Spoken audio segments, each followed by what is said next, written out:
Tu palabra es muy precisa, hay que unirse compañeros, contra mil explotadores, oponer mis sindicatos, con valiente rebeldía, defender nuestras conquistas, recabar decía, y es palabra leninista, que los peores temporales a la clase organizada, no hay poder que la resista, forjaremos todos juntos una patria socialista. Como les decía, la charla se llama El secreto de la explotación capitalista. ¿Por qué el secreto de la explotación capitalista? Porque quizá muchos de ustedes que son sindicalistas, ¿sí? O que están pues de alguna forma relacionados con el movimiento sindical, en algún momento ustedes en una marcha o algo han gritado o han escuchado que alguien más lo hace, gritar abajo la explotación capitalista, ¿cierto? Pero ¿qué es la explotación capitalista? Es decir, ¿qué hace que mágicamente un individuo de la sociedad invierta unos recursos en algo y si invierte 1.000 pesos, le retorne el 1.100? Y si invierte los 1.100, le retorna 1.110, 1.150. Es decir, mágicamente pareciera que aparece la riqueza para algunos individuos de la sociedad, pero del mismo modo, si miramos la sociedad, vemos que de otro lado hay otra cantidad de personas a lo que les pasa la inversa. Es decir, trabajan, entregan toda su vida, sin embargo, apenas si les alcanza para sobrevivir. La burguesía, para ellos, eso también era un fenómeno que no comprendían. O sea, aún para ellos que se estaban haciendo millonarios, quisieron saber, bueno, ¿de dónde sale la riqueza? ¿Ya? Y entonces los economistas burgueses, principalmente Adam Smith y David Ricardo, comenzaron a investigar cómo funcionaba el sistema que los estaba haciendo millonarios, ¿cierto? Posteriormente, Carlos Marx llega sobre esos estudios que ya había hecho la economía política burguesa y profundiza, y lo que ellos no pudieron lograr, que fue descubrir el secreto, o sea, dónde estaba el secreto para que un individuo invirtiera una cantidad de recursos y se le retornara más de lo que había invertido, y así sucesivamente, no lo pudieron descubrir. Entonces Carlos Marx llega y descubre ese secreto y nos lo da a conocer a todos, pero obviamente ese secreto nos lo da a conocer para su clase, es decir, el proletariado. Y para ello entonces fue necesario ir a lo más básico de cómo se produce en el sistema capitalista. Y para llegar a eso entonces hubo que analizar las mercancías. Y entonces la pregunta sería, ¿qué es una mercancía? Yo quiero que del grupo alguien o varias personas activen su micrófono y me den su opinión de para cada uno de ustedes qué es una mercancía. Para mí es una mercancía, es una materia prima que una empresa coge, la manufactura o le mete el tema industrial, la cambia, le da un valor a esa materia prima, la convierte en un producto o una materia de uso de la sociedad, y eso es una mercancía. Para mí ese es mi concepto de mercancía. Perfecto. ¿Quién más quiere dar su opinión? Compañeros, pues yo entendería, buenas noches, entendería de pronto por mercancía que pues por el estado de la oligarquía, la mercancía podríamos ser nosotros. Perfecto. ¿Alguien más quiere dar su opinión? ¿Qué creen ustedes que es una mercancía para ustedes? Se puede decir que la mercancía, pues sí es en sí la materia prima, ¿cierto? Transformada. Pero obviamente esa mercancía ha ido también cambiando a lo largo del tiempo, y la mercancía es apreciada de acuerdo, buenas noches, compañeros, de acuerdo a las ganancias que ella dé.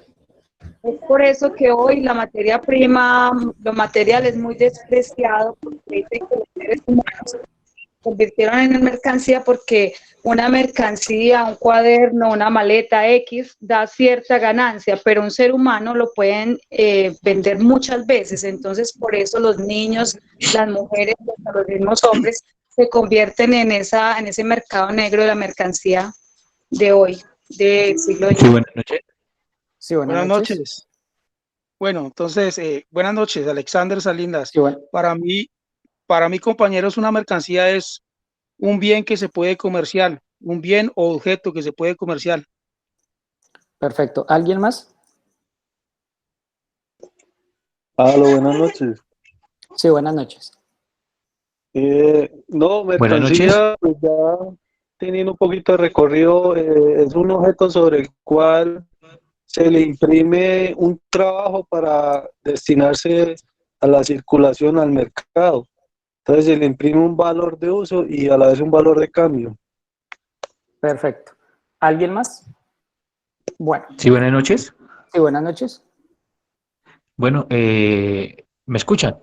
Sí, sí, yo lo estoy escuchando. Buenas noches. Bueno, para mí mercancía es algo legal o ilegal que se puede vender o comprar, exportar o importar. Perfecto.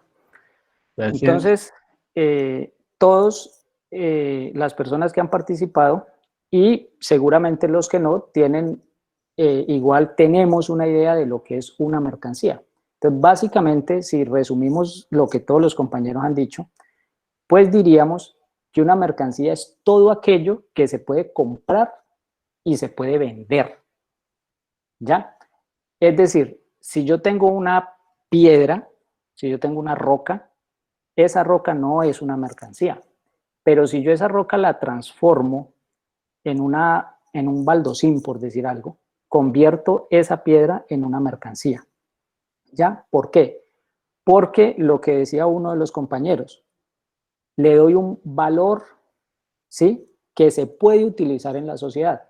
Eso quiere decir que un producto de la sociedad, o sea, no todo producto de la sociedad es una mercancía, sino que necesariamente para que tenga esa connotación de mercancía es necesario que cumpla un doble propósito. Y ese doble propósito es que tenga un valor de uso, es decir, se pueda utilizar para algo, pero que además también tenga un valor de cambio, es decir, que se pueda intercambiar por cualquier otra mercancía. Si yo hago una torta para celebrar mi cumpleaños, por ejemplo, esa torta en sí no sería una mercancía, porque tendría un valor de uso, pero no está destinada para el comercio, por tanto no tendría un valor de cambio, es para mí. Pero si esa misma torta yo la coloco en una vitrina para la venta o la porciono para venderla en porciones, la convierto en una mercancía. Entonces una mercancía tiene que tener esa doble connotación y es que es útil, pero que además es intercambiable. Es decir, lo que decía uno de los compañeros, tiene valor de uso, pero además tiene valor de cambio. Entonces, dentro de los estudios que hicieron, la sociedad se dio cuenta que habían cosas dentro de la sociedad que tenían mucho valor de uso, ¿sí? Pero no tenían valor de cambio como tal, y otras que tenían mucho valor de cambio, aunque no tenían un valor de uso. Por ejemplo, si nosotros hablamos del aire que nosotros estamos respirando en este momento cada uno, podríamos decir que ese aire que nosotros respiramos tiene un valor de uso inmenso. Es decir, todo ser vivo en el planeta lo necesita. Todos, absolutamente todas, las plantas, nosotros lo necesitamos. Sin él no podemos vivir. Sin embargo, pues todavía no nos cobran el aire que nos respiramos, ¿ya? Salvo cuando ya tenemos problemas pues, respiratorios, que el comercio entonces nos ofrece una pipa para darnos ese oxígeno que nos falta. Por otro lado, si nosotros analizamos mercancías como el oro, nosotros nos podemos dar cuenta que el oro es un producto muy apetecido y, es decir, tiene un valor de cambio inmenso, tiene un valor de cambio grandísimo, pero, sin embargo, ese oro no tiene tanto valor de uso. O sea, el oro realmente, salvo para algunos sectores de la industria, circuitos electrónicos, por ejemplo, es muy buen conductor, entonces lo usan para ese tipo de cosas, pero en general, es un producto que, salvo esos sectores de la industria, no, el ser humano no lo necesita absolutamente para nada. Es decir, ninguno de nosotros los que estamos acá, si no tenemos oro, vamos a morir, vamos a dejar de existir o vamos a ser infelices. Por tanto, es algo que tiene mucho valor de uso y poco valor de, perdón, mucho valor de cambio y poco valor de uso. Resulta que la sociedad actual en la que vivimos no siempre ha sido la sociedad que ha existido. Es decir, si ustedes miran en la historia, han existido otras sociedades con otras formas en las que se ha producido. Por ejemplo, en la esclavitud, pues habían esclavos y habían patricios, ¿sí? O esclavistas. Luego ese sistema migró a otro sistema, pero que fue el feudalismo, y en el feudalismo entonces existían otras clases que se desempeñaban allí, como los siervos de la gleba principalmente, y los señores feudales o la nobleza feudal que se llama, ¿cierto? Pero antes de eso, el ser humano, a medida que pudo ir controlando las fuerzas de la naturaleza, se dio cuenta que esa planta que crecía silvestre, él la podía sembrar, que ese animal que tenía que ir a cazar, él lo podía domesticar y lo podía tener en un corral. Eso hizo que el hombre se pudiese asentar. Y el ser humano, entonces, siempre que ha existido como ser humano, ha necesitado cosas para poder vivir, ha necesitado pieles para cubrirse, ha necesitado con qué protegerse los pies, ha necesitado herramientas para poder hacer otro tipo arado o caza, defensa, ¿sí? Lanzas, arcos, flechas, es decir, ha necesitado una serie pues, de instrumentos, pero digamos que no todos criaban animales o no todos recogían trigo y ese tipo de cosas. Entonces, el ser humano necesitaba comerciar, por así decirlo, en la forma más básica que se conoce como el trueque, ¿sí? De tal manera que si yo tenía un producto para yo obtener otra cosa que necesitara, pues yo iba a intercambiar lo que yo tenía por alguna otra cosa. Ese periodo de la sociedad entonces que se le denomina como el trueque, sirvió de referencia para darse cuenta que dentro de las mercancías habían, o sea, a pesar de ser tan diferentes, había formas en que la humanidad se las arreglaba para poder intercambiar una cosa con otra. Entonces, si yo necesitaba cuero y lo que tenía era tela, pues yo iba al comercio y ofrecía cambiar mi tela por el cuero, ¿cierto? Alguno de ustedes, supongo, alguna vez ha hecho un trueque, ¿cierto? Entonces alguien le ha dicho, me gusta esa moto que usted tiene, te la cambio por tal producto, ¿cierto? Y usted le dice, listo, estoy interesado, yo te la cambio, pero dame tantas unidades de ese producto y yo te entrego la moto, o viceversa. Lo mismo sucedía en esa época. Si alguien necesitaba comprar tela y lo que tenía era un cerdo, entonces iba al mercado con su cerdo y el otro individuo iba al mercado con su tela y comenzaban a hacer una negociación y se ponían de acuerdo. Es decir, decían, vea, por ese marrano yo le doy tantos metros de tela. Entonces la pregunta era, ¿en qué se parece un marrano a un trozo de tela? En absolutamente nada. O sea, la tela viene de un proceso totalmente diferente a la crianza de un cerdo. Sin embargo, esas dos personas se ponían de acuerdo en que ese cerdo equivalía a X cantidad de tela y lograban entonces hacer ese intercambio, ¿cierto? Entonces, ¿qué hacía que dos mercancías tan diferentes, como es un cerdo o es un marrano o lo es un par de zapatos y una chaqueta de cuero o una espada forjada, frente a cualquier otro objeto que se necesitara, trigo o cualquier otra cosa, son objetos totalmente distintos, hechos de cosas diferentes, forjados y criados y cultivados de forma diferente, y sin embargo, las personas encontraban el modo de saber que uno de esos objetos equivalía a una o dos o tres del otro objeto. O sea, ¿qué había detrás de esos objetos que hacía que pudiese haber un punto de referencia que lo pudieran comparar entre sí para llegar a un intercambio? ¿Quién de ustedes se les ocurre qué hacía igual a esos productos? O sea, ¿qué era lo único que los asemejaba para poder hacer el intercambio? El tiempo que se invertía para la fabricación de ellos. ¿Alguien más? Pues en mi opinión yo creo que era la necesidad del producto, ¿no? De un lado o del otro. Si es de primera necesidad o si no es tan necesario, de acuerdo a eso, creo que de pronto podría adquirir un valor. Perfecto. ¿Alguien más? Dos compañeros han hablado. Una de las compañeras dice, yo pienso que era el tiempo que se invertía para hacerlo.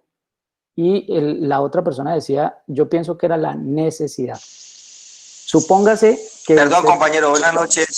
Sí, buenas noches. Mi nombre es Jessy Parrado Ramírez, más conocido como Balín, compañero de Campo Rubiales. Sobre el respecto a lo que usted está haciendo la pregunta, puede ser el intercambio de cultura, compañero. Intercambio de cultura. Vamos a tomar esas tres apreciaciones. Intercambio de cultura, necesidad y tiempo que se empleó para hacerlo. Vamos a suponer en la necesidad. Yo en este momento tengo la necesidad de un yate, ¿sí? Yo necesito un yate porque necesito atravesar el océano. Sin embargo, lo único que tengo para intercambiar es un taladro, ¿cierto? Entonces, si yo voy, o sea, por más que yo tenga la necesidad de algo, yo no puedo equiparar esa herramienta que yo tengo por el otro objeto, que es un objeto extremadamente costoso, ¿ya? De hecho, es un ejemplo muy exagerado, pero es pues para denotar que la necesidad no permite la equiparación de dos productos. Es decir, si volvemos al ejemplo inicial, yo tengo un cerdo, ¿sí? Necesito tela, pero el de la tela me dice, no, yo te doy esos metros de tela que usted necesita, se los doy, pero a cambio de 3 cerdos, ¿ya? Entonces, yo le digo, no, pero pues yo necesito 10 metros de tela. Y sí, pero 10 metros de tela yo se los intercambio por 3 cerdos. Y entonces esa necesidad que yo tengo frente a ese producto no es la equiparación como tal. O sea, no me permite equiparar. El intercambio cultural, pues tampoco sería un punto de referencia para yo poder equiparar dos mercancías totalmente distintas.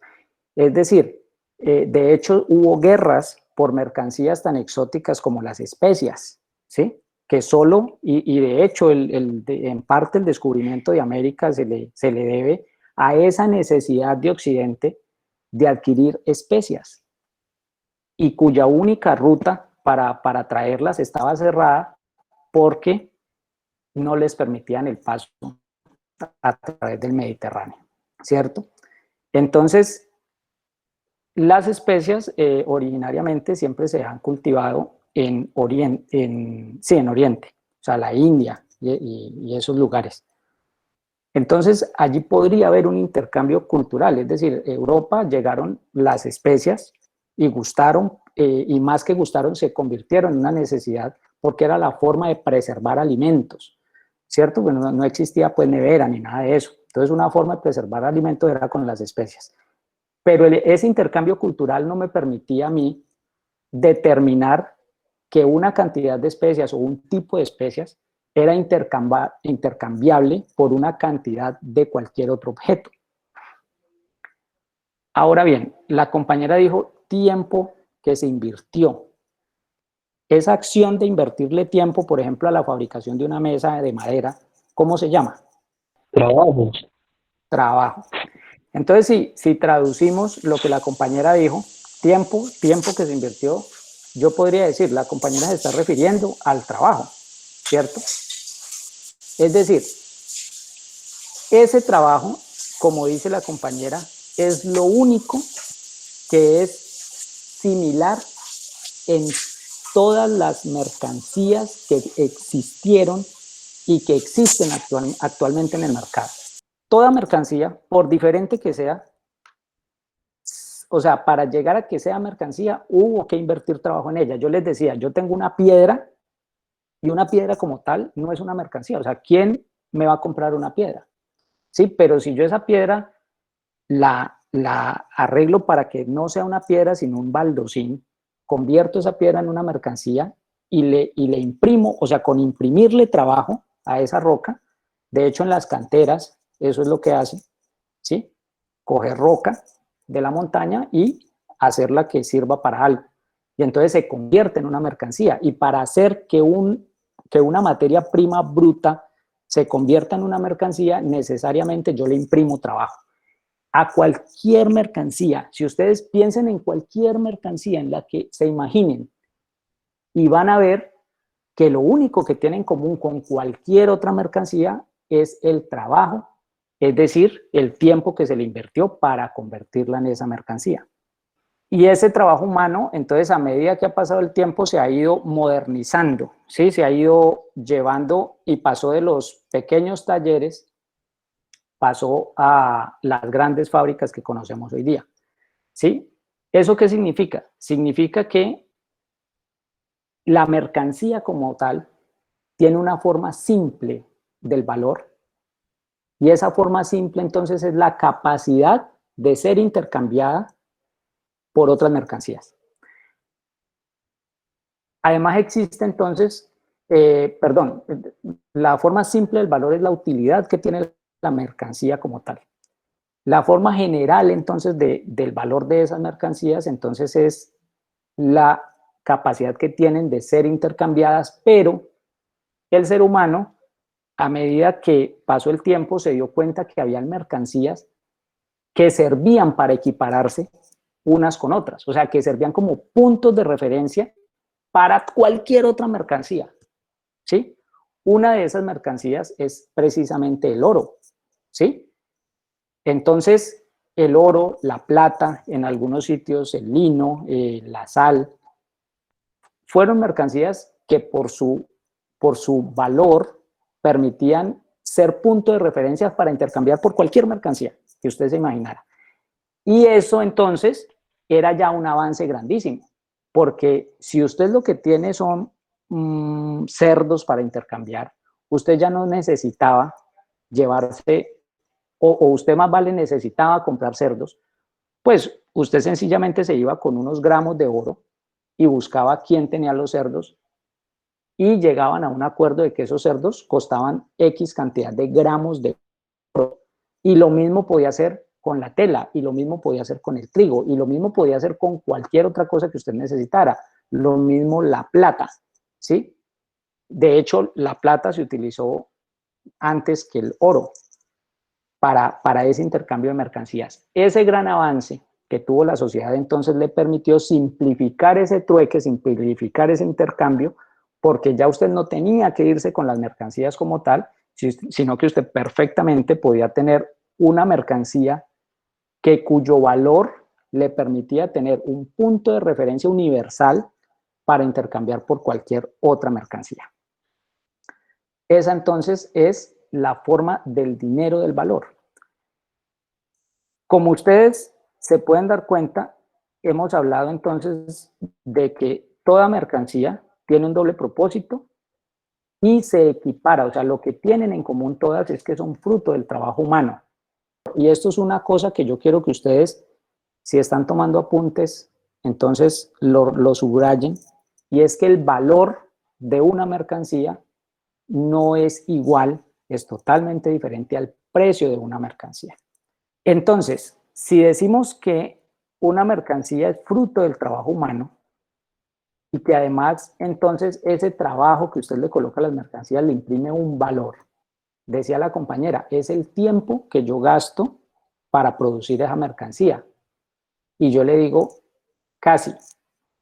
Esa definición de tiempo que se invierte en la fabricación de una mercancía fue precisamente la conclusión a la que llegó la teoría burguesa, la teoría económica burguesa. Marx, dentro de su estudio, se dio cuenta de que no, de que realmente el valor de una mercancía no era el tiempo que se necesitaba para hacer esa mercancía, sino del tiempo que la sociedad requería para hacer esa mercancía. Y entonces lo dijo así, el valor de una mercancía es el tiempo socialmente necesario para su producción. Y eso, aunque parezca lo mismo, es totalmente diferente y es muy relevante. El tiempo socialmente necesario para la producción de una mercancía no es igual que el tiempo necesario para la producción de una mercancía. ¿A qué me refiero? Si el valor de una mercancía fuese el tiempo necesario para su producción, como decían los economistas burgueses, ¿qué implicaciones tendría esto? Que si yo quiero que una mercancía pues tenga más valor, o sea, si yo quiero imprimirle más valor a una mercancía, ¿qué hago? Pues me tardo más en hacerlo. Entonces, como gasto más tiempo haciéndolo, pues en teoría tendría que tener más valor, ¿cierto? Y es por eso que se habla del tiempo social, porque no es el tiempo que el individuo tarda en hacer la mercancía, sino el tiempo que impone la sociedad hoy día a nivel mundial. Ustedes ven que hay mercancías que vienen de la China y el precio, voy a hablar ya no de valor, sino de precio, el precio en el que nos las ofrecen es mucho menor que si las hiciéramos acá. ¿Ya? Y uno dice, hombre, ¿cómo puede ser posible? ¿Cómo es posible que una mercancía que hicieron en la China, que la tuvieron que transportar hasta acá, la tuvieron que legalizar, tuvieron que hacerle una cantidad de cosas, aún con todo eso, sea más barata que si yo la hago acá? Es decir, que si yo consigo las materias primas y trato de hacerla acá, ¿cierto? Y ese efecto lo siente en gran medida, por ejemplo, los artesanos. Los artesanos sufren con ese fenómeno, que es un fenómeno ajeno a todos, o sea, es un fenómeno de la producción de mercancías en las que vivimos. O sea, eso no depende ni del capitalista, ni depende de nosotros. Entonces el artesano, como tiene medios de producción muy obsoletos, pues él se tarda mucho más tiempo haciendo X producto, yo qué sé, una hamaca, por ejemplo. Si alguien trata de hacer una hamaca a mano, ¿sí? la teje, pues esa hamaca le va a quitar un tiempo, ¿cierto? Digamos que él se demore una semana haciendo una hamaca, yo no sé cuánto se tardarán haciendo una hamaca, pero vamos a suponer que se demora 8 días haciendo una hamaca. Sin embargo, llega una empresa como Coltejero o cualquier empresa manufacturera y tiene una máquina que teje esa misma máquina en cuestión de minutos. O sea, lo hace, le voy a colocar cualquier número, le voy a decir que se demora media hora, ¿cierto? Quiere decir que la hamaca hecha industrialmente tiene un tiempo de valor de media hora, mientras que la hamaca hecha artesanalmente tiene 8 días de la vida del artesano, del tiempo del artesano. Quiere decir que cuando el artesano lleve al mercado esa hamaca, va a necesitar que le retorne 8 días de su tiempo, porque es lo que él necesita para poder subsistir, para tener nuevas materias primas y para poder seguir haciendo hamacas, ¿cierto? Y llega la industria y solo necesita que le retorne 30 minutos de valor. Entonces, si a cualquiera de ustedes yo le ofrezco esas 2 hamacas y le digo, vea, esta vale 30 minutos de valor y esta vale 8 días de valor, usted dice, no, pues con todo y que quiero ayudarle al artesano y con todo que quiero comprar nacional y con todo lo que ustedes se imaginen, no me alcanza. Necesito una hamaca y solo me alcanza para 30 minutos de valor. Entonces, es por eso que el valor que se impone en las mercancías no es el que cada individuo tarde en hacerlo, sino el valor que la sociedad, a través de la mecanización, a través de la técnica, a través de la ciencia, le impone. Y ese menor valor, tarde o temprano, termina imponiéndose. Y es inevitable que hay una mercancía que, a diferencia de las demás mercancías, es una mercancía muy especial. Esa mercancía entonces es nuestro trabajo, pero no nuestro trabajo como tal, sino nuestra fuerza de trabajo, ¿cierto? Nosotros, decía algún compañero en el inicio de la clase, nosotros somos una mercancía, ¿sí? Y no estaba muy alejado de la realidad. De hecho, es cierto. Si nosotros no tenemos medios de producción, es decir, nosotros no contamos con una fábrica, no contamos ni siquiera con un medio de producción vetusto, lo único que tenemos para vivir, entonces, ¿qué es? Es nuestro trabajo. Y entonces nosotros tenemos que ir a ofrecer nuestro trabajo, por así decirlo, al mejor postor, ¿sí? Entonces yo soy ingeniero en sistemas, entonces yo voy y le ofrezco mi trabajo a los sectores de la producción que necesitan de esa fuerza de trabajo. Entonces decimos, el trabajo nuestro lo tenemos que vender, ¿cierto? Por tanto, hay alguien que lo quiere comprar. Y eso quiere decir entonces que el trabajo tiene valor de uso y tiene valor de cambio. O sea, yo lo ofrezco a cambio de que me paguen, me devuelvan una remuneración hoy en día en papel moneda. Y quien me la devuelve, no me la devuelve porque sea buena persona o porque me quiera hacer el favor, sino porque necesita de ese trabajo. Si no lo necesitara, pues sencillamente no me contrata y no me paga por mi trabajo, ¿cierto? Entonces, nosotros, los trabajadores, la única forma que tenemos de vivir, entonces, es ofrecerle al mercado nuestro trabajo, ¿sí? Y eso hace que nuestra fuerza de trabajo tenga esa doble connotación de mercancía. Decíamos, una mercancía es todo lo que se compra y se vende, es decir, todo lo que tiene un valor de uso, pero también todo lo que tiene un valor de cambio, ¿cierto? Y por tanto, si nosotros miramos, nuestra fuerza de trabajo tiene esa connotación, tiene un valor de uso y tiene un valor de cambio. La vendemos y nos la compran, ¿cierto? Por tanto, nuestra fuerza de trabajo es una mercancía. Y si decimos entonces que las mercancías tienen, que el valor de una mercancía es el tiempo socialmente necesario para su producción, yo les pregunto, ¿cuál es entonces el valor? O sea, ¿cómo sé yo cuál es el valor de la mercancía fuerza de trabajo? El conocimiento. El conocimiento. Entonces decíamos, el salario, dijo un compañero, el conocimiento. ¿Alguien más? El tiempo que yo invierto como fuerza de trabajo para intercambiar una materia prima en mercancía. El tiempo que yo invierto para intercambiar una materia prima en mercancía. Para ¿Alguien más? transformarla. Para transformarla. El conocimiento que tiene el trabajador y la habilidad, eso lo haría válido, o sea, le haría que el trabajador tenga más valor o menos valor, depende del conocimiento que tenga a desempeñar un trabajo, pues. Compañero Edward, pero ¿cuál sería ese valor? O sea, el conocimiento adquirido, el tiempo que se tomó para adquirir el conocimiento. El tiempo que se tomó para adquirir el conocimiento. Bueno, entonces... Yo digo que ese valor es el valor que le pone el que lo contrata a uno, el capitalista, porque puedo tener mucho conocimiento, puede valer mucho, mi mercancía o mi fuerza de trabajo vale mucho, pero el que me va a contratar me dice, yo le pago tanto. Listo. Entonces, la compañera me da pie para decir una cosa. Ella dice, el valor de la fuerza de trabajo es lo que el empleado quiera, ¿cierto? Cuando ella dice eso, ¿se está refiriendo a valor? No, se está refiriendo a precio, ¿cierto? Se está refiriendo al precio.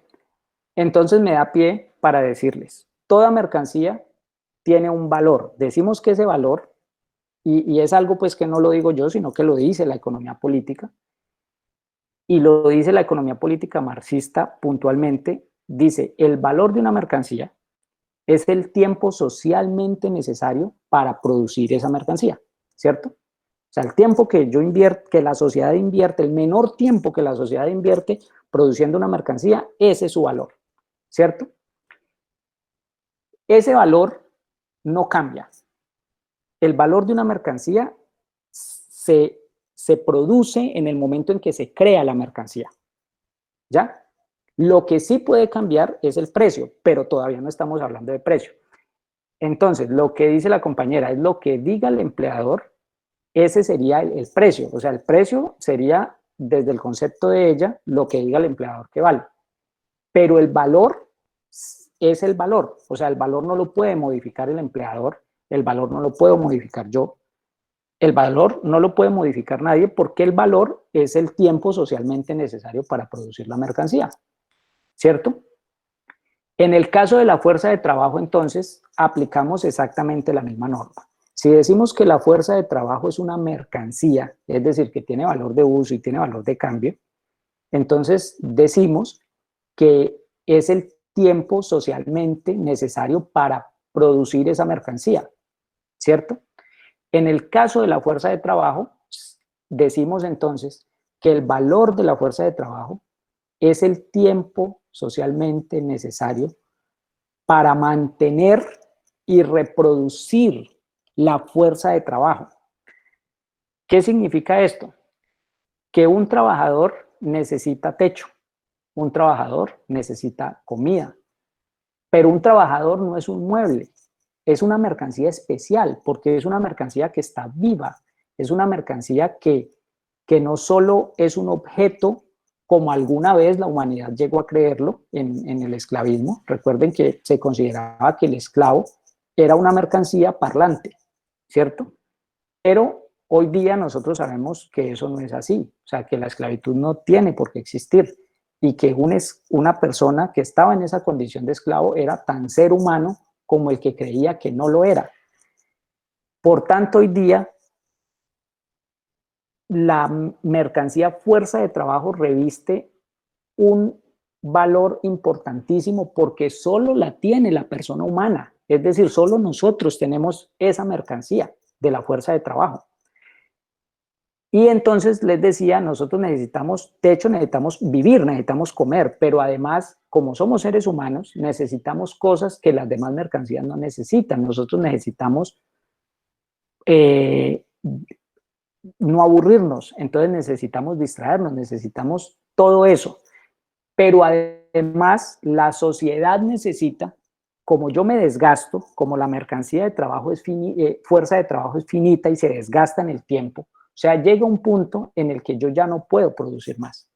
Y entonces la sociedad necesita que yo deje mi prole, es decir, que yo me reproduzca para que cuando yo ya no esté, otra persona llegue a ocupar mi puesto. Ese es mi hijo, ¿sí?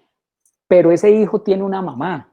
Entonces yo necesito, la mercancía fuerza de trabajo también necesita, además de comer, vestir, tener donde vivir y reproducirse, necesita tener una familia, ¿sí?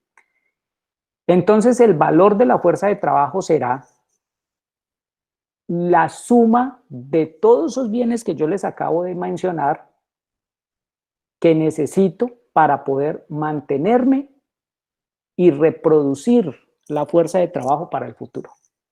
Por tanto, si ustedes hacen la suma, la sumatoria de sus gastos, usted dice, yo tengo un hijo o dos hijos, los tengo en el colegio, así que necesito pagarles colegio, necesito comprarles útiles, necesito comprarles juguete, necesito tenerles un computador en la casa, necesito pagar arriendo o necesito comprar mi casa, necesito comprar comida, necesito, mi esposa también trabaja o de pronto no trabaja. Esa sumatoria es lo que yo necesito para vivir y por tanto ese es el valor de mi fuerza de trabajo, ¿cierto? Pero entonces decíamos que una cosa entonces es el valor que tienen las mercancías y yo les hice una afirmación bastante fuerte. Yo les dije, el valor de una mercancía se crea en el momento en que se produce la mercancía, porque en el momento en que yo produzco la mercancía es cuando le imprimo trabajo. Una vez esa mercancía sale al mercado, yo ya no le estoy imprimiendo más trabajo. El valor que yo le haya impreso ya se quedó allí y la mercancía se lo lleva, ¿cierto? Y no cambia, pero lo que sí puede cambiar es el precio. Entonces decimos que el precio de las mercancías es diferente al valor, pero el precio es un reflejo del valor de la mercancía. Ustedes en su vida diaria se dan cuenta que hay ocasiones en que los productos suben de precio y hay ocasiones en que los productos bajan de precio, ¿cierto? Y eso se debe entonces a fluctuaciones del mercado entre, digamos, la más conocida y además principal es la oferta y la demanda en los productos, ¿cierto? Decía la compañera, el precio, el valor de la fuerza de trabajo es el que el empleador le quiera colocar, ¿cierto? Entonces, como la fuerza de trabajo es una mercancía, como la fuerza de trabajo es una mercancía, tendríamos que aplicar esa ley. Recuerden que en la ciencia, para que algo sea cierto, tiene que ser una ley. Es decir, si yo digo que la fuerza de trabajo es una mercancía y que el precio de esa mercancía es el que el empleador le quiera colocar, el que le dé la gana, entonces esa misma regla tendría que aplicar para todas las demás mercancías, ¿cierto? Y entonces diríamos que el precio de cualquier mercancía es el que el dueño de la mercancía le quiera colocar. Y yo me pregunto, si a alguno de ustedes yo les voy a ofrecer una libra de arroz y les digo que esa libra de arroz vale 10.000 pesos. Y yo me pregunto si alguno de ustedes me lo pagaría. Ninguno de ustedes me pagaría 10.000 pesos por una libra de arroz. ¿Por qué razón? Porque eso no vale. Porque ustedes saben que si ustedes van al supermercado o van a la tienda, esa libra de arroz cuesta, no sé, 3.000 pesos, 2.500 pesos, ¿cierto? Entonces, nadie me va a pagar 10.000 pesos por una libra de arroz, porque no es su valor, ¿cierto? Pero la pregunta es, bueno, ¿y por qué si el dueño de la decisión de colocarle el precio a las mercancías es el dueño de la mercancía? Entonces, ¿por qué no le pone el precio que le da la gana? Porque no puede, porque ese precio él lo puede controlar hasta cierto punto, pero no puede hacer que una mercancía cueste lo que a él se le dé la gana cuando se le dé la gana. Él puede aprovechar situaciones del mercado para aumentar el precio, ¿ya? Entonces, por ejemplo, la libra de arroz, yo soy el único que la tiene. Nadie más tiene arroz. Nadie. Y usted necesita arroz. Y yo le digo, se la vendo en 10.000. Usted me dice, no, pues, ¿cómo me va a cobrar 10.000 por una libra de arroz? Hermano, no vale. Sin embargo, hasta eso tiene que regularlo entonces la sociedad, ¿cierto? Y eso se le llama especulación. Pero cuando todo el mercado pasa a decir que la libra de arroz vale 10.000 pesos, entonces deja de ser especulación y se convierte en lo que conocemos como la inflación, ¿ya? Entonces un producto que no tiene ese precio, cuyo valor está representado en 2.500 pesos, se elevó el precio a 10.000, pero su valor es de 2.500 pesos. Entonces vamos a suponer que ustedes hacen una investigación y ustedes van a la plaza principal de mercado que ustedes tengan, Corabastos o, bueno, cualquier plaza principal, que es donde llega pues toda la mercancía y ustedes van a comprar cualquier mercancía, vamos a decir un bulto de papas, ¿sí o no? Pero ustedes no van a comprar, ustedes van a investigar cómo funciona eso del valor, que es eso del precio, que es el reflejo del valor, ¿cierto? Entonces usted llega por la mañana y usted dice, hágame un favor, ¿cuánto vale ese bulto de papa? Y entonces le dicen, ese bulto de papa vale 60.000 pesos, ¿sí o no? Entonces usted llegó muy temprano, porque hay que llegar temprano, usted llegó a las 3 de la mañana, y usted no compró, sino que usted apuntó el precio. A la hora usted volvió y pregunta, ¿cuánto vale ese bulto de papa? Y le dicen, ese bulto de papa vale 65.000 pesos. Entonces usted se da cuenta que subió. Y a las 7 de la mañana usted vuelve y pregunta por ese bulto de papa y le dicen que vale 80.000 pesos. Pero ese bulto de papa, usted lo vio que llegó en un camión, lo descargaron y se quedó allí. Es decir, nadie le ha hecho absolutamente nada, lo pusieron ahí. Y entre las 3 de la mañana y las 7 de la mañana, el precio de ese bulto de papas cambió. ¿Cierto? Entonces usted tiene que preguntarse por qué cambió en tan poco tiempo ese bulto de papas. ¿Cierto? Porque valía 60 y ahora vale 80. Y si usted investiga más, entonces se va a dar cuenta que algo pasó, ¿sí? Un accidente, la papa no pasó, y por lo menos en la ciudad de Cali, que es donde estoy yo, se gastan, no sé, 20 toneladas de papa diaria, ¿cierto? Y resulta que no llegaron sino 15 toneladas. Es decir, llegó menos cantidad de papa que la papa que el mercado necesita a diario para abastecer. Y por supuesto, entonces, el precio comienza a subir. Si usted continúa haciendo ese ejercicio durante todo el año, usted va y usted comienza a hacerle seguimiento a ese bulto de papa, usted se va a dar cuenta que hay ocasiones en que sucede lo contrario. Y es que ese bulto de papa puede comenzar a bajar, ¿cierto? ¿Y qué sucedió allí? Sucedió que como el bulto de papa comenzó a subir exageradamente y se mantuvo muy caro durante un periodo de tiempo, muchas personas que cultivaban otros productos, digamos cultivaban maíz o cualquier otra cosa, se comenzaron a dar cuenta de que la papa se había convertido en un muy buen negocio, o sea, estaba dejando un margen de ganancia bastante alto y se volcaron a cultivar papa. ¿Qué sucede con eso? Que inundan el mercado, ¿cierto? Y entonces ahora hay 30 toneladas de papa, pero el mercado solo necesita 20. Entonces ahora hay más papa de la que el mercado necesita. Y entonces necesariamente el precio comienza a bajar. Si ustedes hacen ese ejercicio continuamente, se van a dar cuenta que siempre las mercancías van a tener unas oscilaciones, van a tener un pico de subida, unos picos de bajada y así sucesivamente. Y cuando usted le saca el promedio en un tiempo largo a esas mercancías, ese promedio que da del precio es más o menos el reflejo del valor. ¿Ya? Eso quiere decir que el capitalista siempre tiene una tasa media de ganancia, porque unas veces puede ganar más, pero otras veces va a ganar menos, y el mercado va a estar así, fluctuando.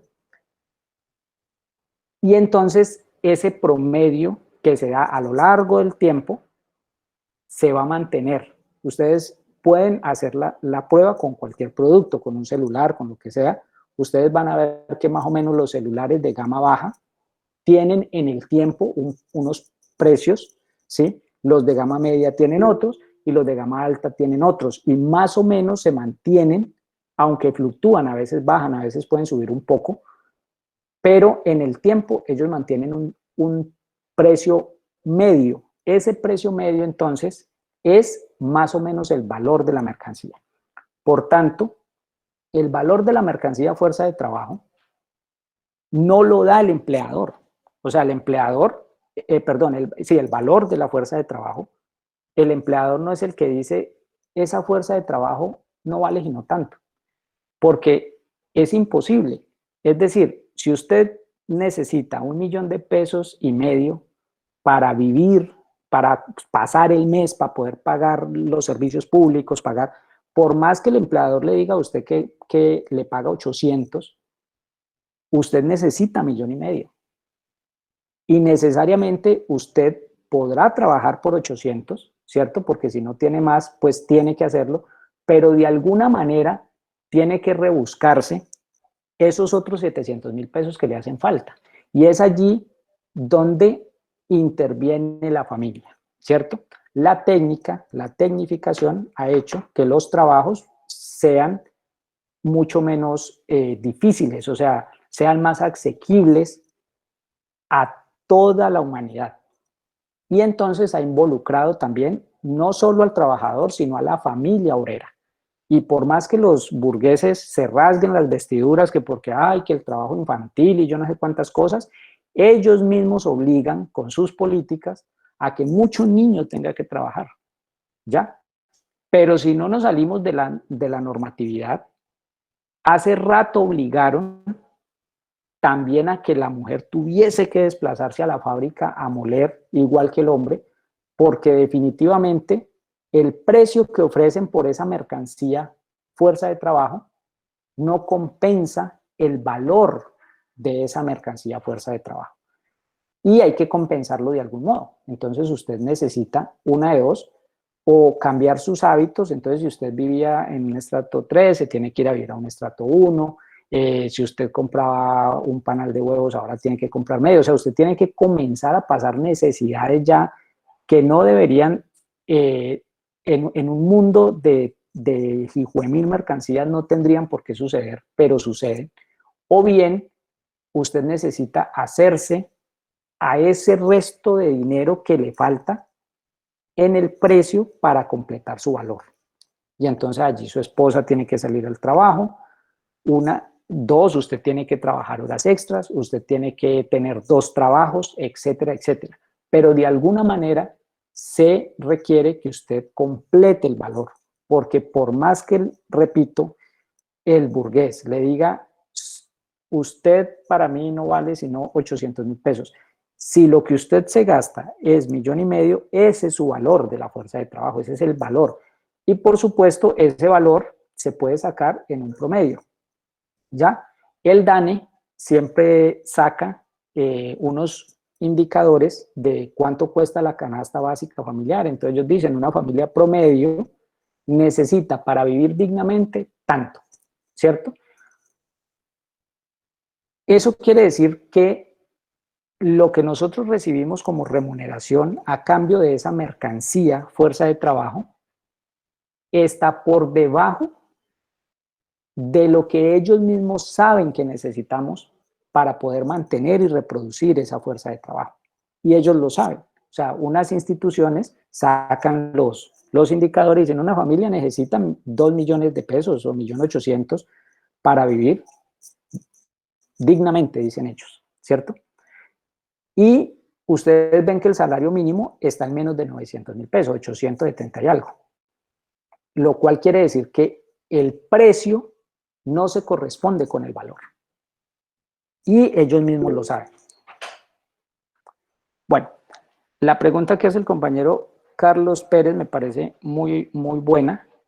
Voy a tratar de responderla en el transcurso de la charla, porque lo del el ejército de reserva, claro que juega un papel.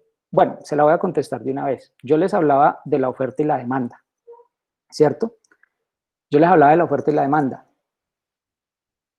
Cuando hay un ejército de reserva, o sea, lo que nosotros conocemos como ejército de reserva, que son todos los parados, o sea, toda nuestra clase que no tienen que emplearse, que está sin trabajo, pues fácilmente ustedes se dan cuenta entonces que hay una oferta de trabajadores superior a la, hay una demanda por debajo de la oferta del trabajo, ¿cierto?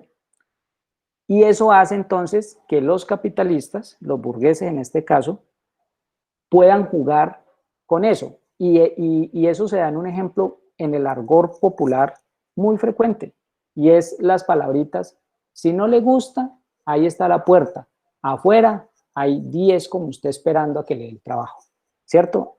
Si alguno no lo ha vivido,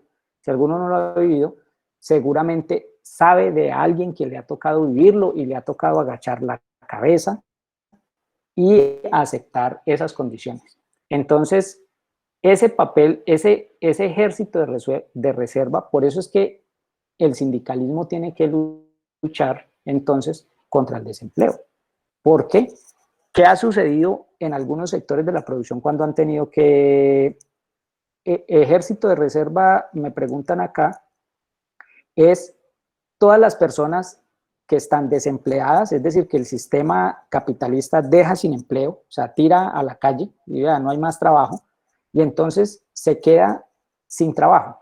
¿sí? Se queda sin medios de subsistencia, porque ustedes saben que somos una clase sin medios de producción, es decir, lo único que nosotros tenemos para entregarle al mercado es nuestra fuerza de trabajo. Y entonces no nos contratan, no tenemos trabajo, entonces a eso le llamamos ejército de reserva. ¿De quién? ¿Reserva de quién? Pues de la burguesía. Todo el ejército de gente desempleada, parados, sin trabajo.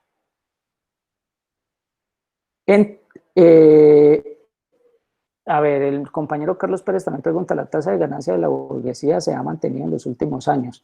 ¿Hay una crisis del capital por mantener la tasa? Bueno, no, esa sí se la respondo más rato porque esa va para más adelante. Entonces, la conclusión de esta primera parte es que todo lo que hay detrás de cada mercancía es valor. Es decir, es tiempo de trabajo de la clase, de una clase en particular, que es la clase obrera. Y todo cuanto se hace, entonces, es fruto del trabajo humano. ¿Listo?